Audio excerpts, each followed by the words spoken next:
భక్తి పాటలతో యువతను ఒక్కటి చేస్తున్నారని అన్నారు కేంద్ర మంత్రి కిషన్ రెడ్డి. సికింద్రాబాద్ జింకానా గ్రౌండ్ ఘనంగా జెన్జీ భజన కార్యక్రమం నిర్వహించింది రిథమ్ ఆఫ్ భక్తి. ఈ కార్యక్రమానికి కేంద్ర మంత్రి Kishan Reddy, BJP state chief Ramachandra Rao పాల్గొన్నారు. ఇక ఢిల్లీకి చెందిన లీలా రాక్ బ్యాండ్ ఆధ్వర్యంలో చేసిన శివతాండవం, భక్తి గీతాలు, లైవ్ మ్యూజిక్ ప్రదర్శనలు ఆకట్టుకున్నాయి.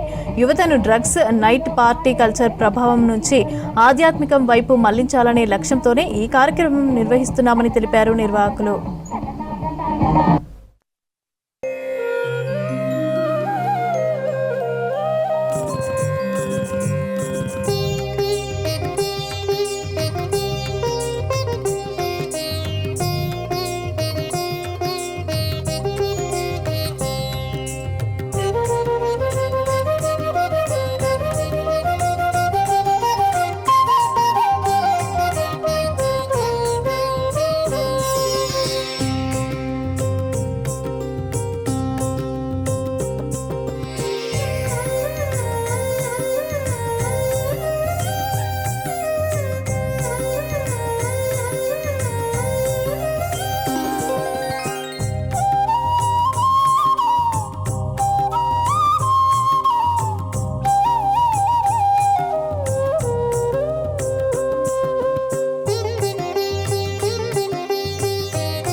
నేటి యువతరాన్ని మన భారతీయ సంస్కృతిలో భాగమైనటువంటి మరి భక్తి పాటలతో మమేకం చేసేటువంటి కొత్త కార్యక్రమం ఏదైతే ఈరోజు రూపకల్పన చేయడం జరిగిందో, ఈ కార్యక్రమము మరి అనాదిగా మన సనాతన ధర్మంలో భాగమైనటువంటి భక్తి గీతాలు, దైవభక్తి, దైవశక్తి మిళితం చేసుకొని మరి రోజు ఈ కార్యక్రమాన్ని ఏర్పాటు చేయడం జరిగింది.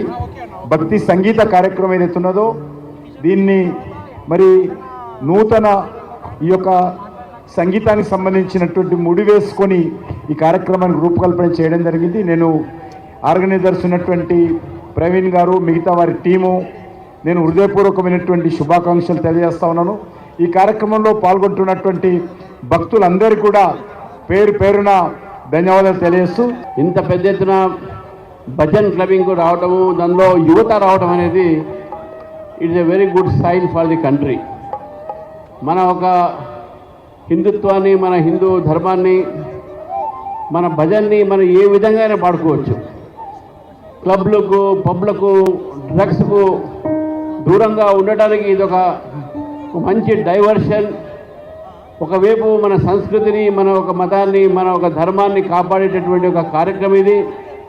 అదేవిధంగా యువతని కూడా డిప్రెషన్ నుంచి, సూసైడల్ టెండెన్సీస్ నుంచి, అదేవిధంగా చెడు అలవాట్ల నుంచి దూరం చేసేటటువంటి ఒక భజన్ క్లబ్బింగ్